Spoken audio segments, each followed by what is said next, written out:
reason or they were taught wrong, we always ask this question, is what the athlete doing the problem, or is it their best attempt to compensate for some other weakness? So for instance, those runners, the runner he showed earlier with the crossover gait, is she crossing over because she learned to cross over? Is her arms doing this because she wants to, or are they doing it for a reason? And normally there's a reason why.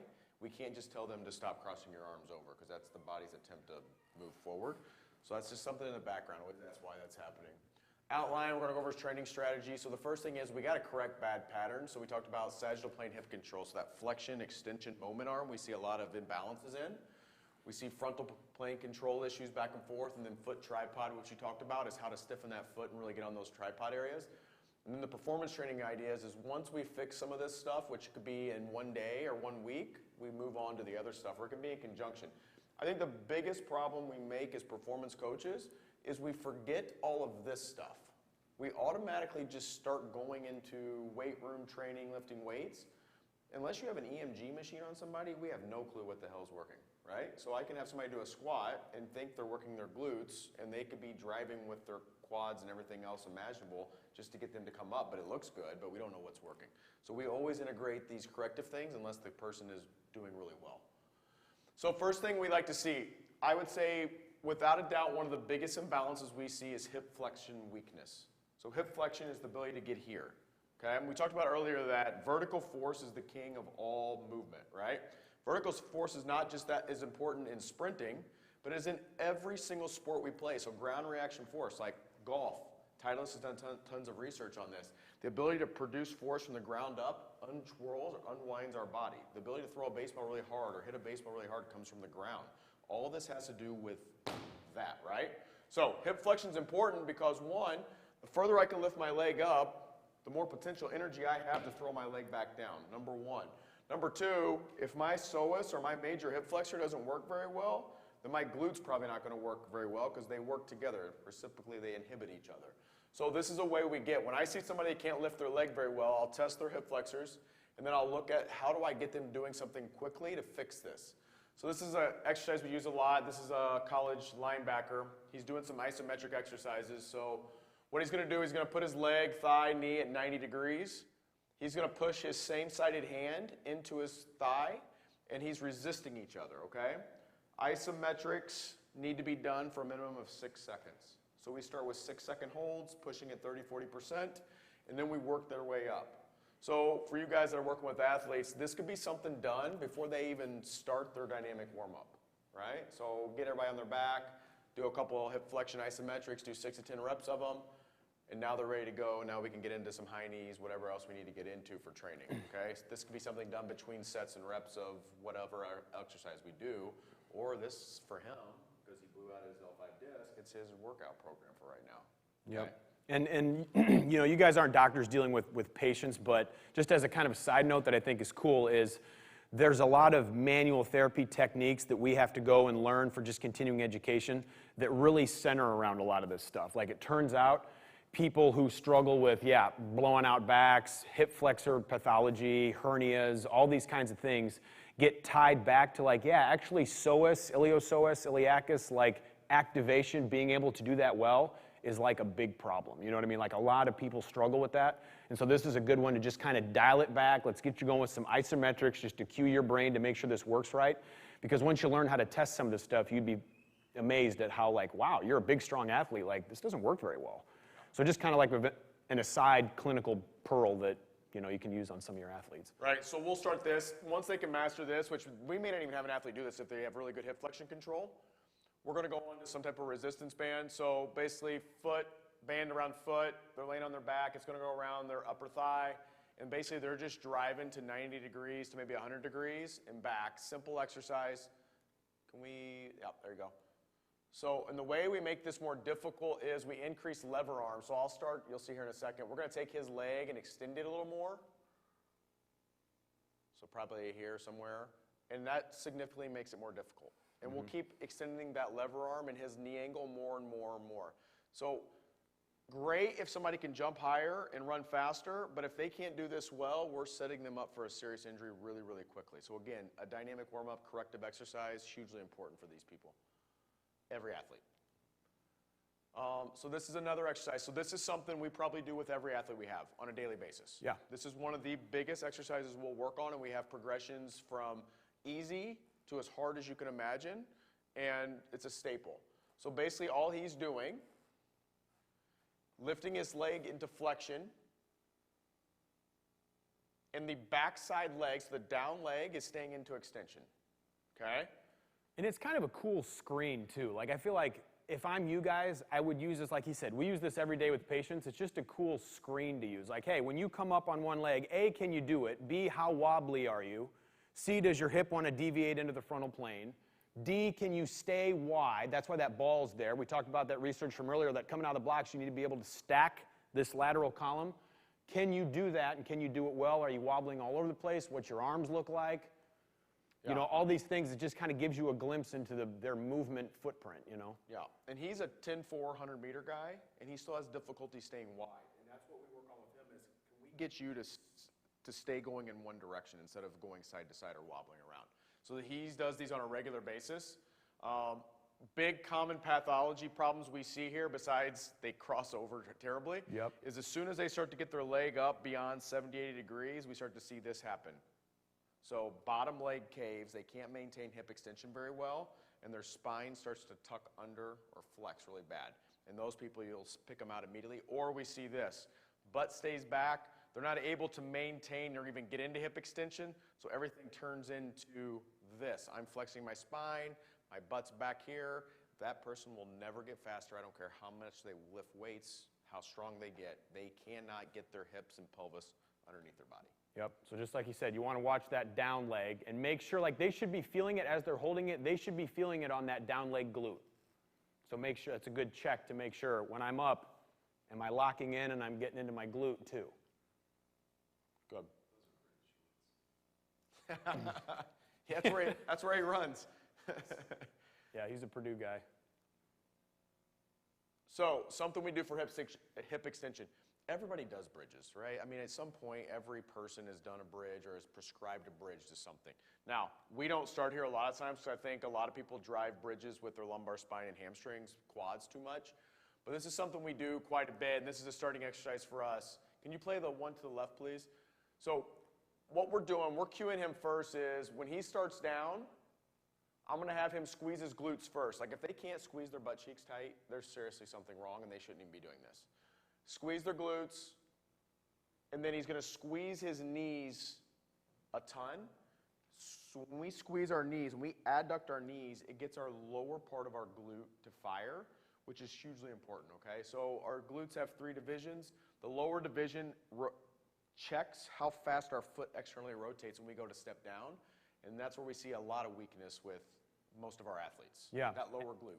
Adding that, like as you come into a bridge, it's a quick check. Hey, are you feeling that in your butt? If the answer is no, add that squeeze with a rubber ball or something. Because there's that shared neurology that a lot of times that'll cue it to work. So you can have them squeeze the butt before coming up? You have to. Yeah. At least in the beginning.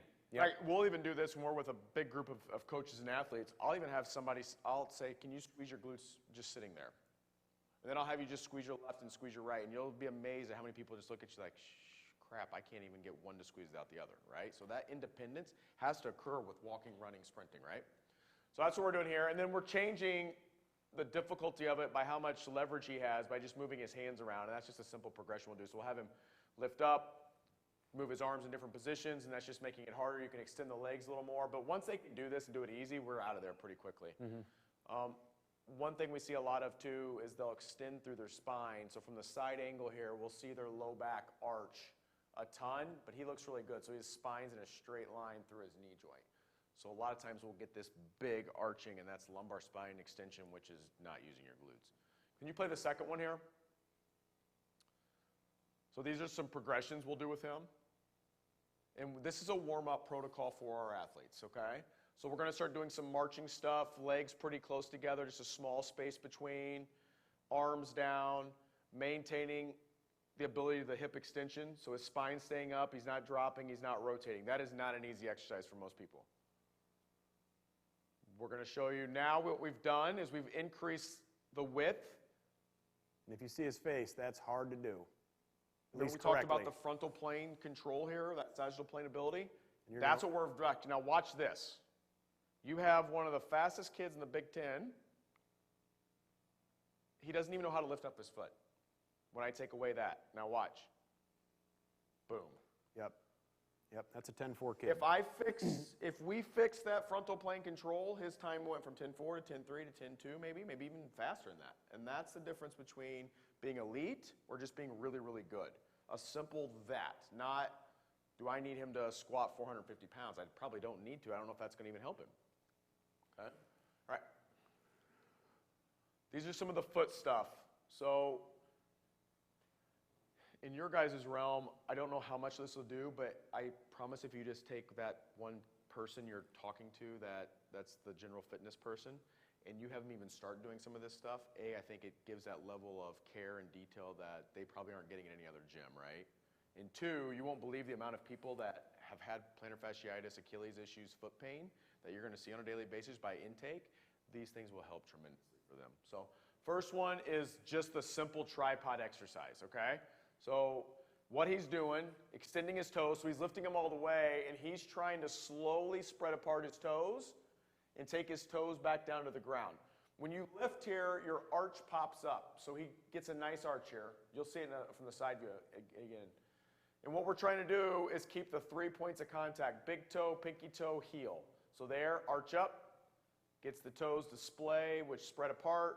He's getting him to come down slowly, and now watch, he'll relax, boom. So the issue is, if you can't do that sitting or standing, zero chance in heck you're ever going to do that sprinting, right? Right. Some people that are really good, those running backs that can cut on a dime, their foot's naturally stiff enough and it just happens. Most of us can't do that, so we're not moving very quickly or stiff.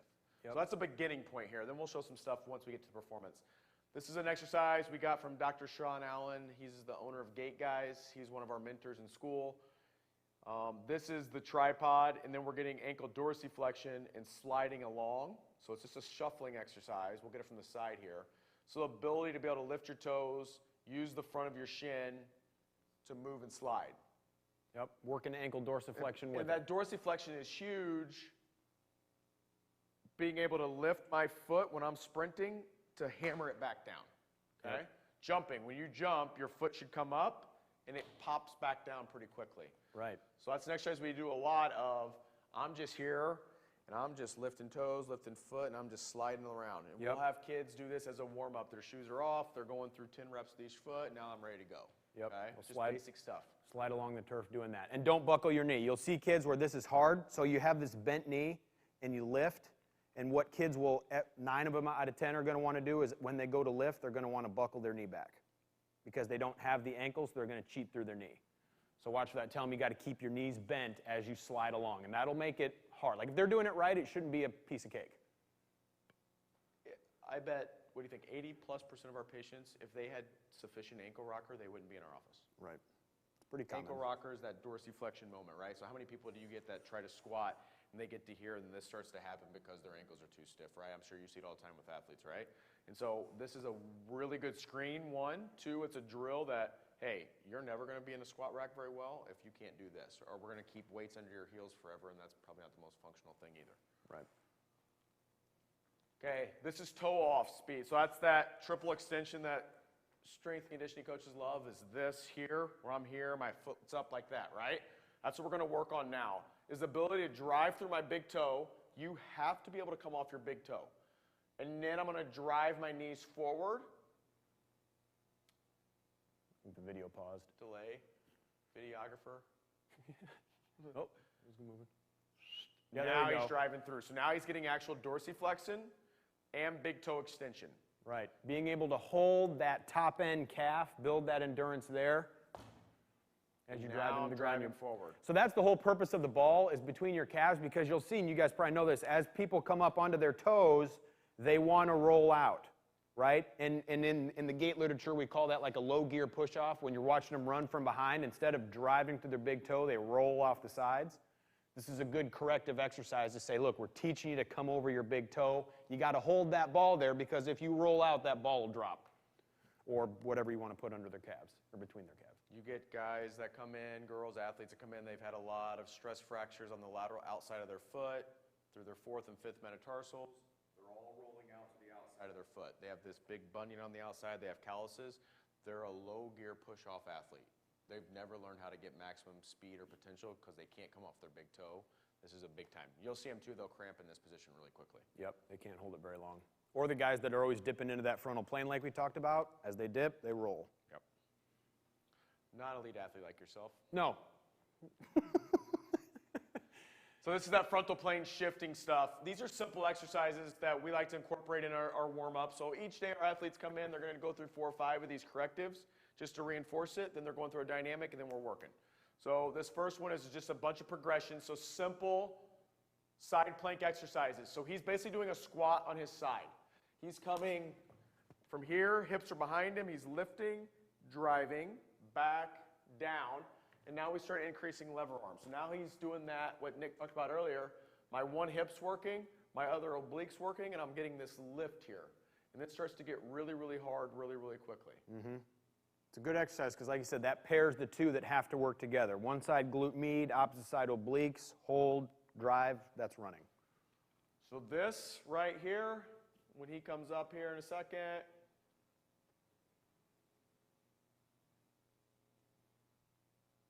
that is not easy. Very challenging. So, huge mistake we see. Can we pause that for a brief second? Thank you. The biggest mistake I always see in this exercise, not the leg lift portion, but anything, is that when they drive up into a side plank, they're in net hip flexion that entire time, right? And that's not the way we are as athletes, especially at maximum velocity. I need them to be in a neutral spine position, driving from their leg through their spine, through their head, okay? That takes glute involvement, it takes abdominal involvement to get there. Yeah. I also just find like the more you get that shift forward, I've just found with athletes, it's like they seem to have the reaction of, ooh, I feel that in my obliques and lat more, versus you're too flexed, it's all just kind of shoulder, pec stuff. Yeah. Right. Okay, we'll keep going here. Can we go back to the left one?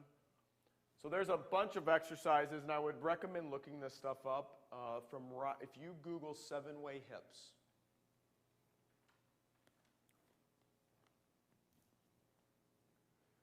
We brought up Ryan Flaherty earlier.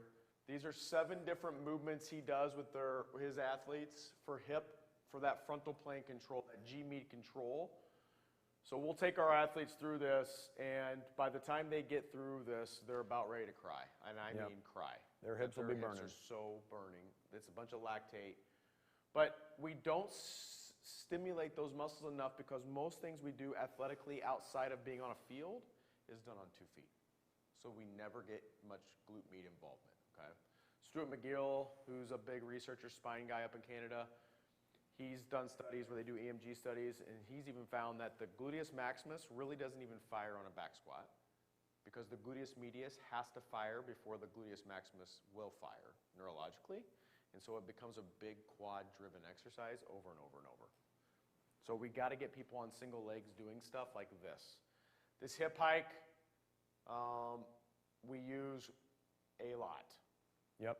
It's good because now your foot's on the ground. You know what I mean? We're getting progressively more functional, I guess you could say. Have you guys done this at all, the hip hike thing? Here, we'll try it real quick. I'll just do it down here. I think we have enough room. One of you guys can try this.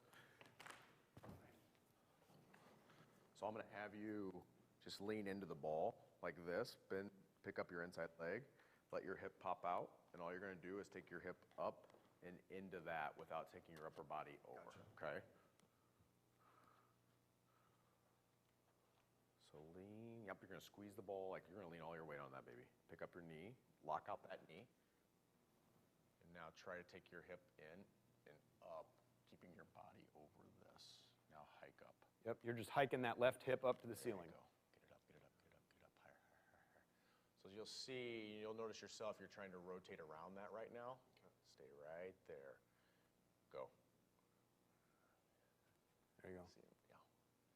Do you feel a little burn in the right hip? I do. Feel Good. the hip working at all? Right out here?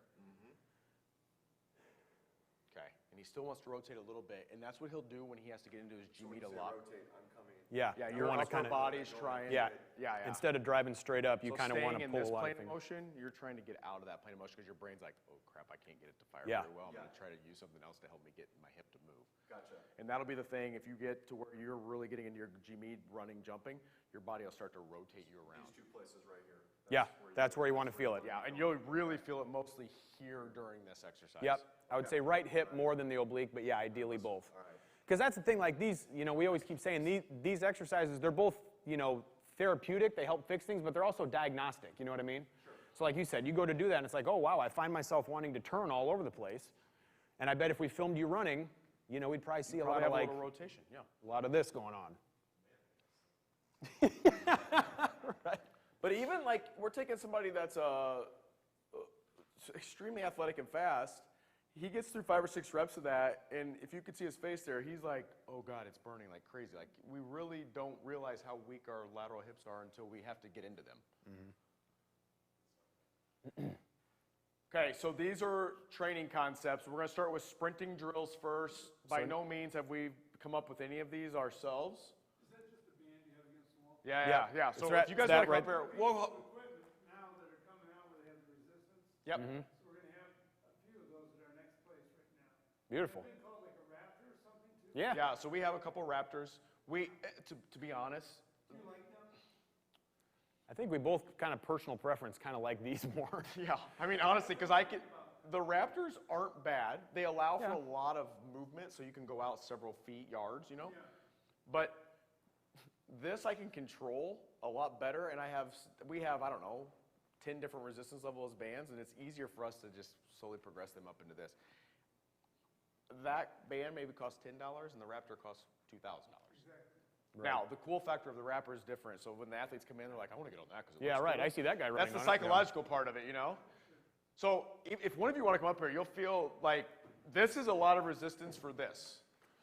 So like you said, we're kind of bridging now out of kind of correctives and into more training-y stuff.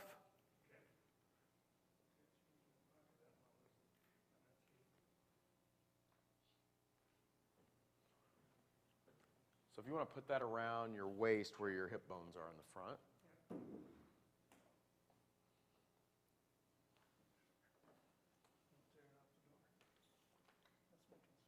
There you go. So I want you to come out until you feel a little bit of resistance pulling you back. You got there? So now I want you to put your feet hip width. There you go. Now, make sure you're upright. So hips are kind of back right now. I want you to pull your hips underneath of you to about there. Now slowly just lift up one leg to 90 degrees. Yeah, I feel that, all right. And you should feel this whole posterior chain. Just come up and just see it, just hold it at 90 for a second. I wanted to try this. It's like Trendelenburg on steroids. Yeah, It's 100%. That's what, I mean, pathologically, it is a Trendelenburg gait. So lock out that knee. So see where you're, there you go. And you should feel that fire immediately. Okay, so now what we'll do with our athletes is we're going to go boom, boom, and get right back in that position and hold. There you go. And if you start doing that enough, your butt is on fire and your hamstrings are holding on for dear life. This is a lot better than just regular Trendelenburg too. Yeah, adding that band in there, I think just helps cue it. You know what I mean? Like it gets them into their glute a little easier because you got to extend, otherwise it's going to pull you back. How many reps do you guys have them go through those 3 steps So on each leg? on each leg, we'll do 10 to 15. I think 15, once you get beyond that, it just becomes probably not worth it. But we try to get enough endurance into that where they're just doing it. And sometimes, like, I mean, just, you know, working with athletes, if they're doing this right and you're kind of half turning it into training, if they're doing it right, like the whole time, they're tight and stiff. So you want them to bang out, I mean, even 6, 7 of these. Yeah. Oh, you're really those, being yeah. stiff. Oh, yeah, yeah. Yeah, Okay, the I thought leg that's what you lifts, meant. I'll start at 10, get up to 15 where there's here and holding. Like even his right hip he still gets some issues where he'll start to cramp if we get past 10 or 11, and so we'll have to take a break and come back to it. So his TFL, like where your IT band attaches, he'll tend to start trying to use that more than his hip flexors because it fatigues. So when you do that, 1, 2, 3, you're just doing 1, 2, 3, rest, 1, 2, 3, or you want 1, 2, 3, 5, 6? No, it's 1, 2, 3, like a 1 or 2 second pause. We Yep. want the pause because if we don't, then momentum allows us to not fall over. We don't have to use our muscles, right? Right. So if I'm here and I'm here, it's going to be boom, boom. And I'm going to pop, boom, boom, pop. and I'm staying in plantar flexion, I'm keeping my legs straight, I'm keeping my glute tight, and I'm holding myself up. Yep. Because ideally, you're watching for all these mechanics we talked about, but what what they want to be doing is you tell them you're switching those feet as fast as you possibly can, but then you got to stick the landing and pause for a second. Can we go back to the left video here, please? So this is a variation where we start doing some single leg, getting up into hip flexion. And then we'll progress to where we're going there, and then we're switching quickly, just to try to get some reflex going. Yep, drive into hip extension.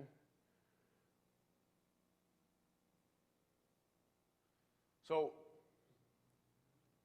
a band is it's the cheapest thing in the world, and it does wonders. Where I get away from it, and we don't just do it exclusively, is because I can tell in the athlete, they're sitting there, and some athletes, like, they want more is better, they want to work. It's that fine line of, okay, I got to keep them interested, but I always try to work this in some level during the training session that we're in. Yep. Okay, so then this is a way, did it show the arms with the band or not? No, Okay. I think that must be nice. So then this is jammer arms that are on a rack. I saw you guys got dynamic racks. Yeah. So we work with them quite a bit. That's a dynamic rack right there.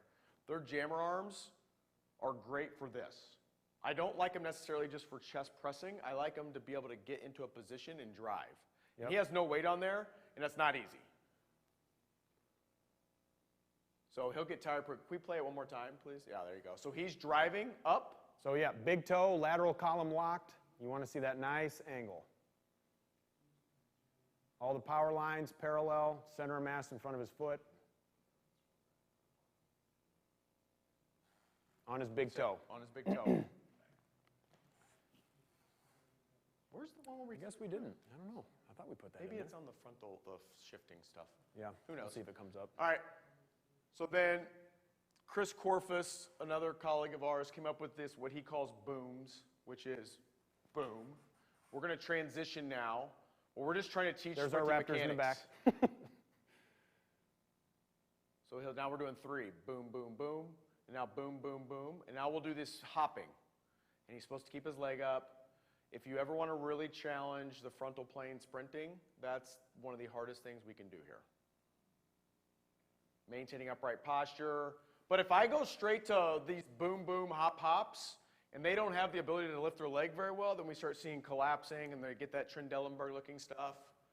I really don't think any athlete enough is working on hip flexion and getting your feet up and down. I just don't think it happens. And what you'll notice if you guys start doing some of this with your athletes, like he's done this a lot because we've worked with him a lot. Day one, you guys have any of your athletes doing this, they are going to screw it up badly. It requires a lot of coordination. And that's what we tell our sprinters. Like, to be a good sprinter, you got to be coordinated. Like, you got to keep the wheels on this machine moving very fast. And you'll find they'll be like, you know what I mean? Like, it's a skill they haven't learned yet. He makes it look easy. It's not. But if we had to really talk, like, the fastest kids on the team are usually probably the most athletic kids on the team. Yeah, they'll get it quicker goes than hand in others. hand. Okay. So, and you guys can email us, we can walk through this. So we call it a boom switch where they're just switching. And then we do boom, boom, where it's boom, boom. And then we go boom, boom, boom, where they're doing it 3 times. And then once we get to 3, we start hopping and moving and doing a bunch of stuff.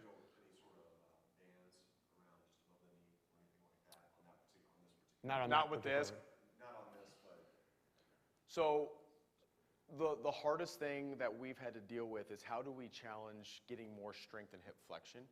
I haven't found a good device that I can strap and really get good hip flexion resistance. We were just talking about inventing something the other day because even like the jump system, it's kind of like the Raptor that's on the ground.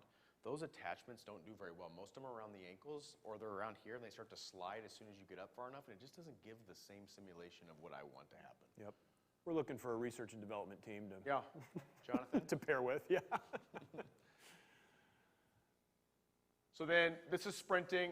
What we're going to show is prime timers here named after Deion Sanders. We do this a lot for getting them to learn how to hammer their foot down, how to maintain an upright posture and then extend their hip, and how to really produce a lot of force down. Yep. So we time these a lot with our kids. We make them race a lot with our kids.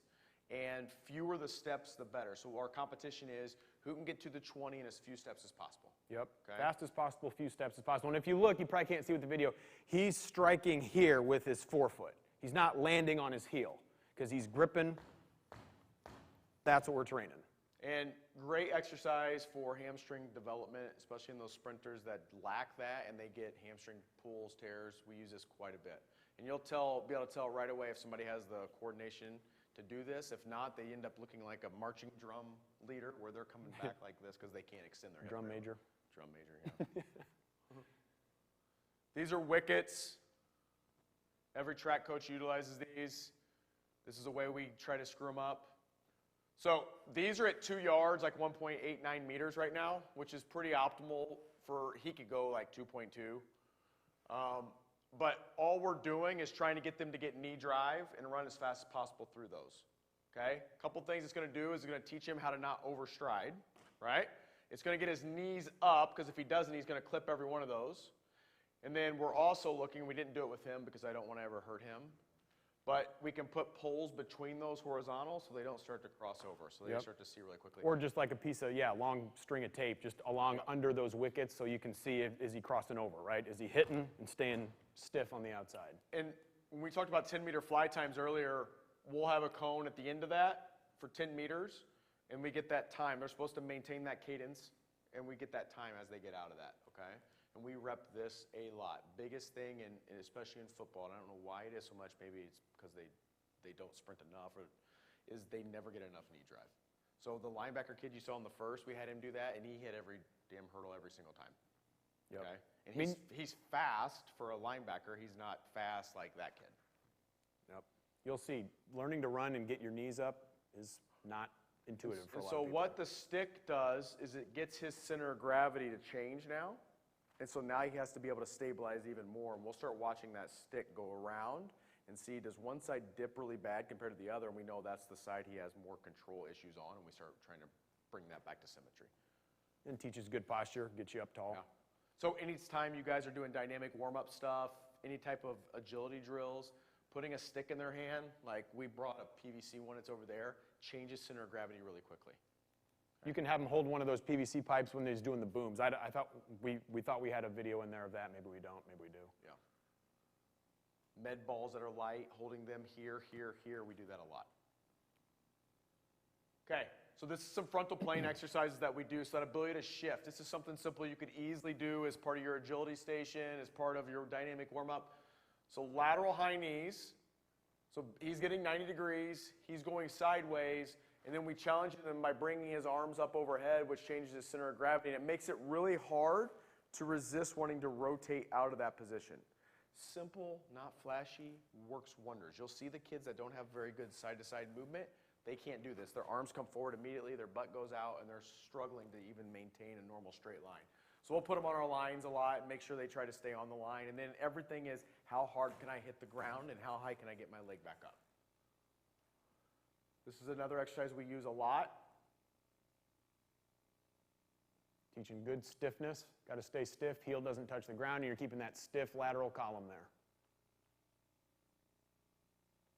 So his knee, middle of his foot, and hip should all stay in line there. And by taking that opposite leg out, it makes the same-sided, the leg on the ground, G-Mead, fire rapidly. So I'm here.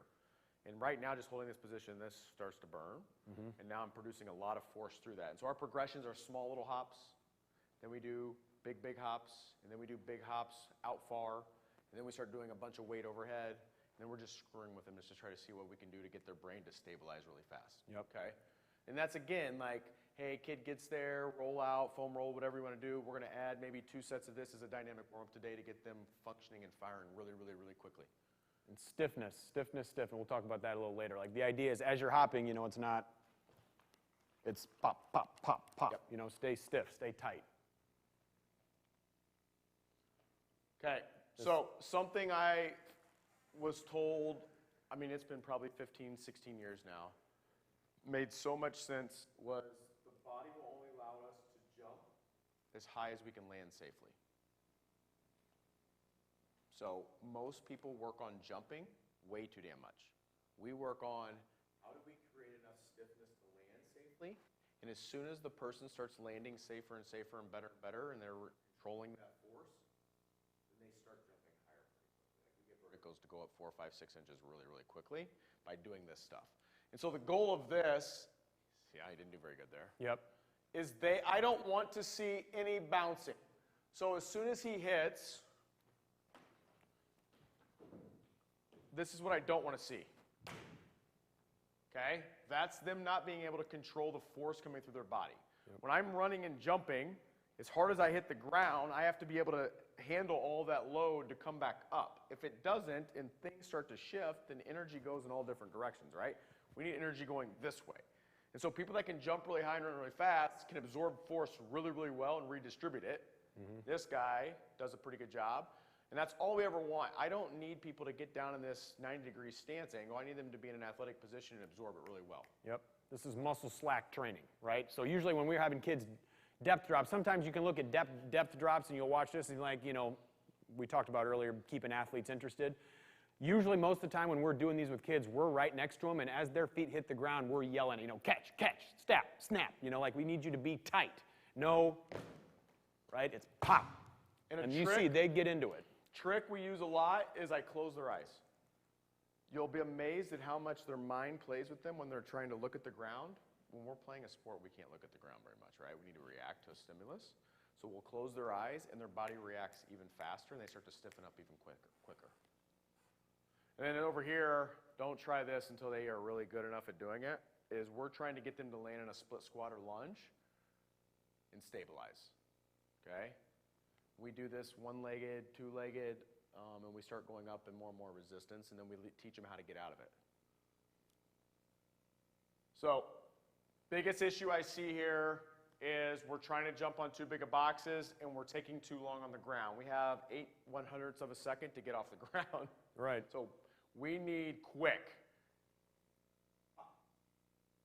Okay, that one wasn't very good for him because he didn't drive his knees very well. I want to see hip flexion pretty quickly, so I want him driving his knees and landing on top like that and floating.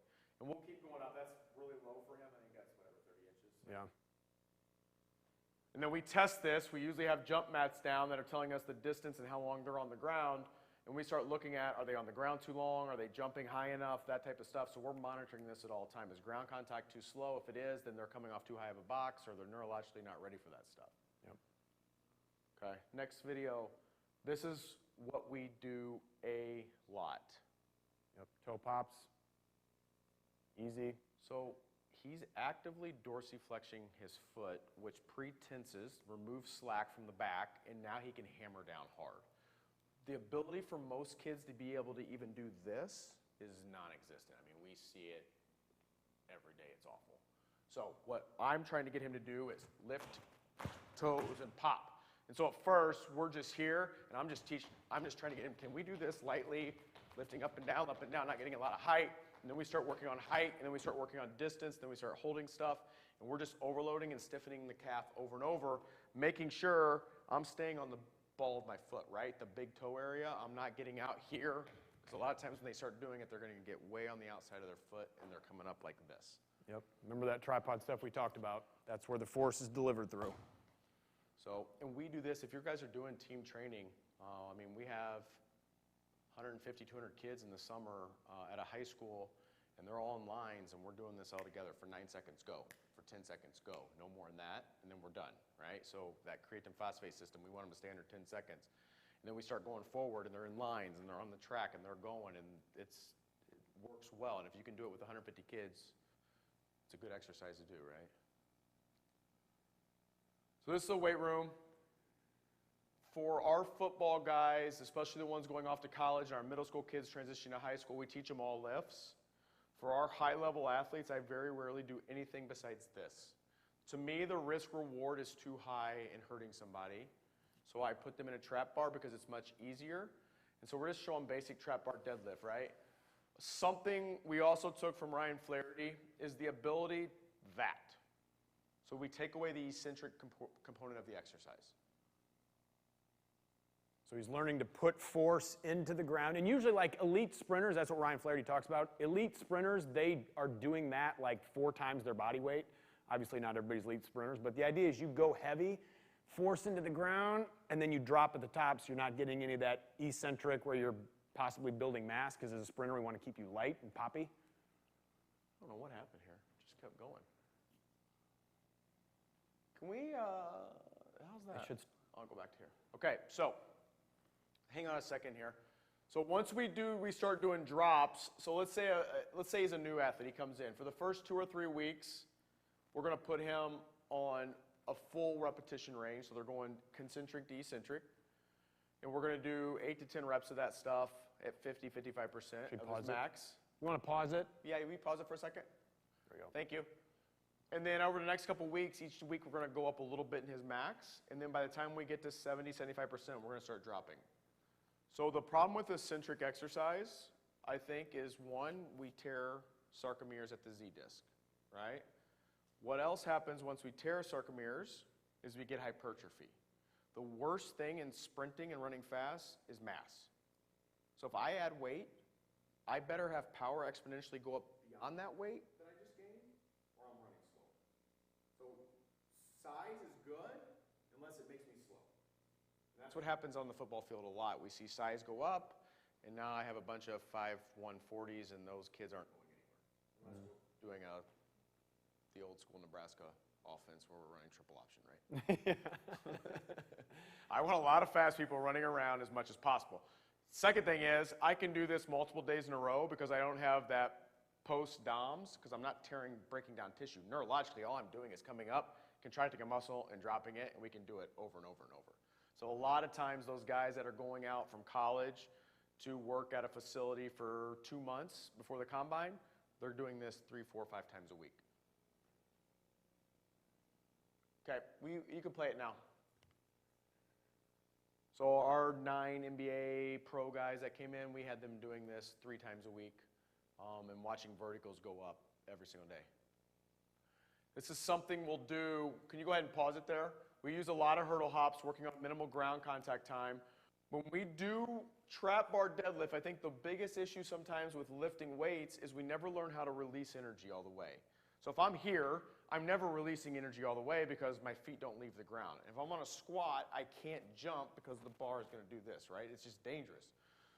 So the brain memorizes the not releasing, and then we never learn how to fully release. So that's where maximum velocity sprinting comes into play.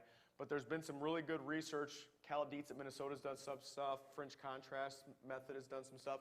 Where if we pair it immediately with a plyometric, rate 20, 30 seconds, and now I'm going to do this, then you start to see gains happen pretty quickly here. So we'll go in to do 4 or 5 reps of a hurdle hop right after. Go ahead. So this video is kind of like, that's the progression we'll do. He just did his deadlifts. Now he's going into hurdle hops. And now we're going to do kind of a squat jump here. This isn't great form because he doesn't do this that much. So he starts to get flexion in his spine. And then we're going to do these banded jumps. So now he's actually jumping higher than he physically can jump. And he has to learn to overcome that resistance. So we do an overloaded exercise. And you start pairing these 3 or 4 things together, and you start to see power profiles start to go up pretty quickly. If we don't jump like that, I'll have him probably do a maximum velocity sprint at 30 to 40 meters to overload his system too. Yep. So, and then we'll rest 3, 4, 5 minutes, and then we go back at it again. Okay? We only do a couple sets of that, and they're out of there. But we do the same thing with lifting upper body too. So after they do some type of bench press movement, I'm going to have them with a medicine ball or something ballistically, and they're repping that out against something. So we have a big wall right there that we throw med balls against, and they have to catch it and reflexively throw it back as fast and as hard as they can because they never learned how to release the energy in the bench press, right? At least you mentioned French contrast and all that kind of stuff too. And I know with legs, they kind of show multiple exercises and kind of mentioned the upper body. So do you just only do like where you're benching something upper body and just one med ball exercises, or you do multiple exercises? We'll do, it depends on the athlete. So at least we'll do 2. So a lift and a plyometric type movement. Our higher level athletes will go to 3 and maybe even 4 exercises, okay? So it just depends on the athlete and what we're trying to do. For even the upper body, yep.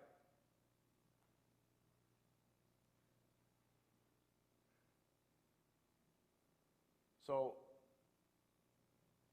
I think that's pretty much where we go here. I think that was it, yeah. That's it. So do you guys want to do any of the exercises to feel them or work on it, or you guys have questions? We can do whatever you guys want. We got through that pretty quickly. What do you want to work on? No. What do you want to work on? What do you do? Whatever. I'll do them all. Try them all. Okay. Okay, perfect. So let's go to here, and then first thing I'm going to do, I'll show you guys how we test hip flexion, just if you're interested. And then if he has a hip flexion issue, we'll just start going through stuff. Can we stand up? Yeah, Sure. absolutely. You guys come up here, do whatever. Oh, I will find some issues. All of us have something. Yeah. So actually, the first thing I'm going to have you do, I'm going to have you just lay on your back here. Okay. So our hip flexor, our major hip flexor, our psoas major, attaches to the front of our lumbar spine, lower thoracic spine to lumbar spine, and it comes through and attaches here. It externally rotates, abducts, and flexes the hip. So what I'm going to do, you relax your leg. I'm going to turn their foot out as much as I can. I'm going to lift it up at an angle out, and I'm going to stabilize, and I'm going to push down. Your job here is to resist me. Okay, so relax your head, and don't let me push down. With this, yep, got it? There's nothing there. Hold again. So this isn't, does he have strength in his hip flexor? This is, does he have enough proprioception or control to figure out how to fire that thing, okay? Yep, because he's So- putting it in this shortened position, which is just going to challenge it neurologically. Right. So again, we're not arm wrestling him. It's like he wasn't putting a lot of force. It's just we're looking for, does he have that grab? You know what I mean? Yep, he's got it, and it seemed like We talked Not about so muscle much. slack earlier. So I'm taking the origin and insertion and bringing it really close together. So that makes a lot of slack in the muscle. So all these muscle spindles can't be stimulated very well, so we have to have really good neurologic control. We've had to use that a lot, okay? So your brain's like, I don't even know where the hell I've that never thing done is, this. so I can't do it. And I got you in a position to where you can't cheat. So you can't use your quad, you can't use something else to hold it there, okay? And so normally we would fix that. If I bring your leg out on this side, don't let me push down. And he has a hard time on that side too, okay? So I'm just gonna try something. Lay on your stomach, and I wanna look at your hip extension here. So most strength coaches, especially his age, have been taught our G-max is weak, our glutes weaken everybody, so we work our glutes a lot, right? Okay, so I'm guessing he probably has decent glute control. we'll see. Figure out. So lift your leg up. This one? This one. Okay. Relax it. Now hold it there. I'm gonna let go. Got it? Don't let me push down. Really, really, really good. Okay? So your glutes are fine. I'm guessing this one's fine. I'll just lift it. Hold. Hold. Really good there. So now we know he has hip flexion weakness. We would either start with lay on your back. Let's do the isometrics. Yep. So bring your Some of leg that up here. video from earlier. Leg there, same-sided hand. He's gonna push thigh and hand together. Let's start at like 40, 50%, and you're gonna hold for 6 seconds. And where do you feel the tightness happening? What's contracting? Okay, so he's probably getting the insertion of where the hip flexor attaches, and this whole thing should kind of tighten up in here. Hold 6, 5, 4, 3, 2, and relax. We're gonna go back down, go back up, do it again, go up to here. We'll get that lever. There you go. 1, 2, 3, 4, 5, and relax. And let's do one more, and I'm gonna retest and see how it may not do anything. Normally we were gonna push on this muscle to make it work. 3, 4, 5, and relax. Good. So now if I'm gonna come over, we'll see what happens here. Don't let me push down. So all we did was wake up your muscle spindle GTO complexes. Now your brain knows where that is, right? Because those tell your brain where it is. So now you're good. And now if we had a band here, we'd probably start working on some hip flexion resistance bands here. But you saw how quick that was. Like sometimes we do this one time, and you're good to go, and we can progress you to whatever we want to. But if we start you at really hard, and you can't do that, then we probably just set you up for an injury pretty quickly or a ceiling, premature ceiling, right? So then you could do the banded stuff, or let's go over here and do some of these. Even so, just with a test like that, if that was a kid coming in, I'd probably say, this would probably be a good idea for you to do this for homework. Yeah, that he was doing. Yeah, that's on him. So come out so you feel a little resistance there. Your glute should be the primary thing Yes. holding you here, right? The hip that's on the ball, bridge you're kinda? bending that leg. Now I want you just to go left. So to go usually, now. I want you yep, just pretty coming up straight. and You're not pausing. leaning into it too much, so I would say bend it Good. back. Let's go ahead and Like, just slowly lift it. bend your knee. This knee. There you go. Up Back. high, up There you high, go. up Just high, like up that. high, right And then you there. take this hip and hike it up, and then you see you want to rotate. Stay straight, hike. back And up. it's almost like I'll tell people, think of this hip going Good. in So over your that stays foot tight. as That you stays hike tight. up. Now Yeah, I'm and you good. should feel Good. that Back burn down. right in there. Yeah. And the Yep. one And thing again, the I'm goal gonna is take don't, you up know, and you don't back want to up. see a lot of rotation. We can see neurologically his foot wants to come out, but we really want it here. Okay? And back down. I would say I'm going to grab Got your it? foot. There. Exactly. Even more. There you go. Drive it in, and again, And stay so we straight, start stay repping- tall. We're repping those, okay? And you're driving that and then we foot, start repping the switches. driving So we that bring it hip up and just go boom, boom. So over bring your that foot. leg up. This hip in, Now because that's what the switch ball's twice. for. The ball's pushing you out you into go. here, and your job is you got to stabilize it there, lock the column. Can't maintain the control. Maintain the same position. You should Yeah. be able to stay there good without one. going back and forth. Now, show me the ones on the, when we do the knee. Again. So bring that leg back up. I'm going to get that under there. For you. So there you go. Now go. Yep. And now go again. Now try to stay in your ball of your foot and keep your heel off the ground on your right foot. So usually it's like step one, I'd bring your feet a little closer together, and then you just come up into a bridge. And what should happen is as you're holding it there, you want to feel the burn in your butt. A lot of people, that's not going to be the case. Like they'll be like, I feel it here, I feel it here, maybe, or yeah, to hamstring, top end hamstring. So that's why from the beginning when we started, we had like a rubber ball, put it between their knees. So if I said, go ahead and come down, So just think about that band Go ahead and come pulling down. your pelvis back. take a breather, and then come up and squeeze my fists. Does that get into your that glute a RDL. little bit? Yeah. Yeah, you know what I you go. mean? Now Like maybe a come little back bit up. more, it shifts up a little bit. And now bring that leg So up. that's the goal, get you into a Very good. bridge, You feel your right squeezing glute something. tighten, right? Once you get good go at again. that, ditch the ball, now we're going one leg. So you come up, lift the leg, usually we like to do it like you're marching, so bend your knee. There, Good, because come that's back. sprinting. Okay? Hold that, goal's the You play same, make sure it's football? in your other side glute. On that downside. And make sure it's in that glute There you on go. the I down leg. promise you do Yep, like that's what 8 you or 10 want. reps of As those, that your right gets butt easy, cheek go ahead starts and to come burn down. pretty quickly. Spread them wide. Problem was Now come up and go into one leg. This will be hard. 7 years ago. Or usually, go ahead and come down. When I tore my hamstring, or tore my ACL. Come up with two, so push up with two. Now lift, yeah, and you'll Push see like ACL. you'll want to drop. The right one? Yeah. So this kind of the progressions we'll go through. That's great. Yeah, yeah, yep, So then all we'll because go that's the from thing. When there you're sprinting, to back it's one up, side and then glute, switch. so we got to get you good at that. There you go. We rep those quickly over here, here, boom, boom. Here, here, boom, boom. There you go. And then we'll start taking these, and as you go overhead, so when you switch, you take this overhead from here, boom, boom, to there, and then we can go out like this, and your center, just that weight and that center of gravity will make a big difference.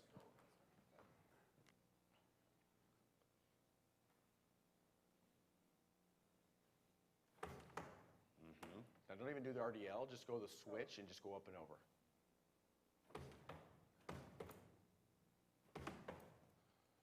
Uh-huh. Good. Teaching coordination too.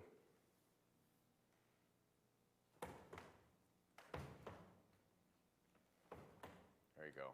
Good. It's not easy. Trying to So, you know, that hip hinge is a big deal, and most athletes teaching them that. We do a lot with two-legged too, where we're trying to just get them to learn how to hinge their hips down, come back. That key of getting that band to pull their pelvis back seems to help a lot more than them trying other things, and it stops that typical football posture of head up, chest out, butt out, but that's all lumbar spine extension, right? And so it'll help them a lot getting in that position. You want to try some of it? Yeah, I'll give it a shot. Take some stuff out of my pocket.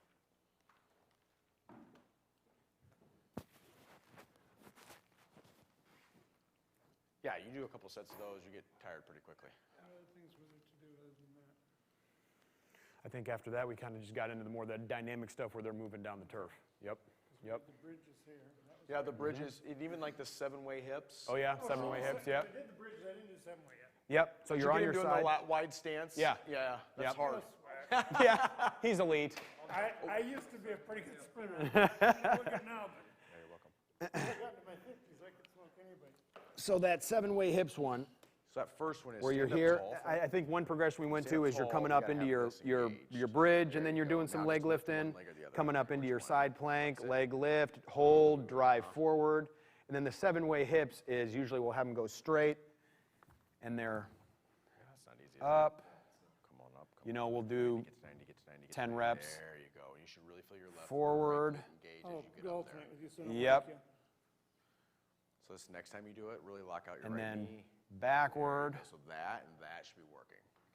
And the whole time, again, it's just frying that G-mead's got to hold it. That's gotta go Then we'll do Take this there, bike. right there. Hold Yep. it. There you go. We do these standing a lot. We Yeah. haven't done them in this position. Yep, putting them there, it's going to overload that G Mead. So usually we get kids doing this for a while and Okay. they're uncomfortable by the end. And again, that's a good one on YouTube that we think Ryan Flaherty came up with. A guy, he's a consultant for Nike, I think. It's on YouTube. Yeah, good. Then we get into those switches where you're What are the here and others we're just, How many was that? Was that 7? No, I don't think. Hey, what's huh? up, forward, back, forward and backwards, which I think we skipped that Yep. one. And front then cir- bicycle. Front circles, That's back right. circles. Circles, okay. So I'm trying to remember. These have been done for a while. Yeah, right. Yep, Same. yep, yep. So I don't know if it's, So come up, let's get that hip a little bit forward. Right there. Now circle, you're gonna just circle switch going twice. back, and then the bicycle. got it. Just enough to break neutral. Yep, so high, straight, up a hair. Then you circle it. Forward, backward, and then we go back and forward. Then last is the bicycle. There you go. There you go. I really work on that bottom leg. Power going down there, I can feel it. That's good. Feel the floor.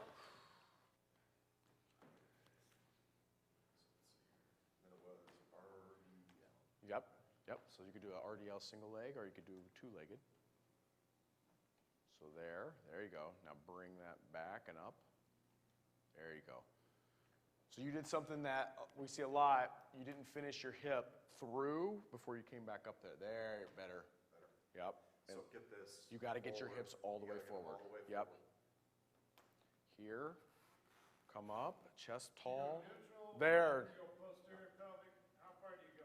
We go right to neutral. So I want their hip to extend. I don't want Yeah, this. Yes. Right. But we see that a lot in even people that do a lot of back squatting too. They get to here and they finish it and their butt's still way back here, right? Yep. We see it in deadlifting.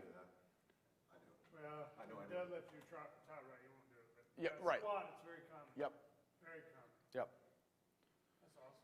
I got 7 way down for us. You got the 7-way down? Yep. The wide stance bridges, side Yep, leg I lift. did those. Easy, actually. Did you have?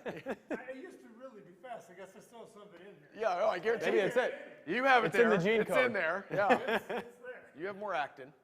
Yeah. It's got the actin 3. Yeah, you're welcome. Yeah, no Very problem. welcome. Nice meeting you. Yeah. Pleasure. Thank Yeah, you, for guys. sure. Nice Appreciate meeting you it. guys. That was worth it. I hope to see your place sometime. Yeah. please. You guys ever get a wild No, hair? that's great. I come to India a lot, so I will. I'll take you up on that. Just give me a ring. You got my card, you guys? Perfect. No.